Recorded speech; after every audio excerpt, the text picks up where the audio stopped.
एक समय की बात है। एक यात्री ट्रेन में सफ़र कर रहा था। उसके साथ एक पोटली थी जिसमें कीमती हीरे रखे गए थे। उस यात्री को 2 दिन और 2 रात ट्रेन में गुजारने थे। उस यात्री को इतना सारा सफ़र करके कहीं पहुंचना था। सफ़र के पहले ही दिन एक चोर की नज़र उस यात्री के हीरे की पोटली पर पड़ गई।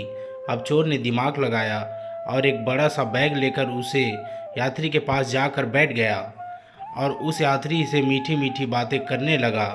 चोर ने सोचा कि रात में जब सब सो जाएंगे तो मैं चुपके से उठकर उन हीरे को चुरा लूँगा।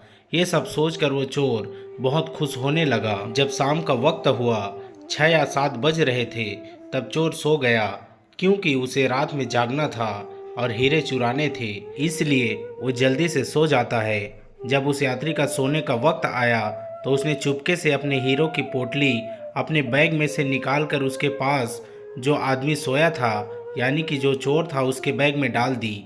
यह सब करने के बाद वह यात्री आराम से सो गया। रात के जब 2-3 बज रहे थे, तब वो चोर उठा और उसने देखा सब लोग सो गए हैं। फिर उसने उस यात्री के बैग को अपनी तरफ खींचा और उस बैग को पूरा अच्छी तरह से जांचा, पर उसे उस बैग में कुछ नहीं मिला। चोर परेशान हो गया, लेकिन पूरी रात जांच करने के बावजूद भी उसे कुछ नहीं मिला। तब उसने देखा कि सुबह के 4 बज रहे थे। तब वह फिर से सो गया। उसके सोने के बाद वह यात्री उठा। उसने अपने हीरो की पोटली उस चोर के बैग से निकालकर अपने बैग में वापस रख दी। जब सुबह हुई और वो चोर सोकर उठा तो उसने देखा कि हीरो की पोटली तो उस यात्री के पास ही है। उसे लगा कि मैंने रात में कुछ गड़बड़ की है, शायद उस यात्री के बैग को अच्छे से चेक नहीं किया। उसने फिर से प्लान बनाया कि इस रात बैग को अच्छे से जांच करेगा। चोर फिर से शाम होते ही 7 बजे जल्दी से सो गया और उस यात्री ने फिर से अपने हीरो की पोटली को अपने बैग से निकालकर उस चोर के बैग में डाल दी। चोर रात में फिर से उठा, उस यात्री के बैग को खींचा, फिर से ढूंढने लगा, लेकिन इस बार भी चोर को हीरे नहीं मिले। वह परेशान होकर फिर से सो गया।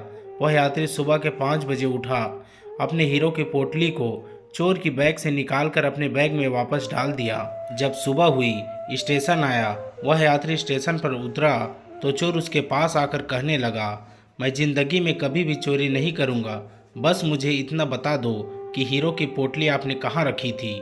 उस यात्री ने कहा, अरे मूर्ख, तू अपना सुख दूसरों की तरफ ढूंढ रहा था। अगर तू खुद के अंदर देखता तो तुझे सुख जरूर मिलता। अगर तू अपने गिरेबान में झांकता तो तुझे पता चलता कि तू चोर नहीं बल्कि तू तो मालिक था। वो हीरो की पोटली तेरे ही पास थी। हम भी इस चोर की तरह कई बार हमारा सुख दूसरों की तरफ ढूंढ रहे होते हैं और ऐसे करने से हमें कुछ नहीं मिलता है।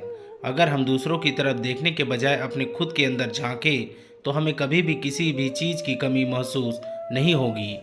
दोस्तों, वीडियो को पूरा देखने के लिए आप सभी लोगों का धन्यवाद। दोस्तों, अगर वीडियो अच्छा लगा हो तो वीडियो को लाइक शेयर करके हमारे YouTube चैनल को सब्सक्राइब भी कर दीजिए। आप लोगों का सिर्फ सब्सक्राइब करना ही हमारा मेहनत का फल है। प्लीज़ सब्सक्राइब ज़रूर करें। धन्यवाद। मिलते हैं और भी ऐसे ही बेहतरीन कहानियों के साथ।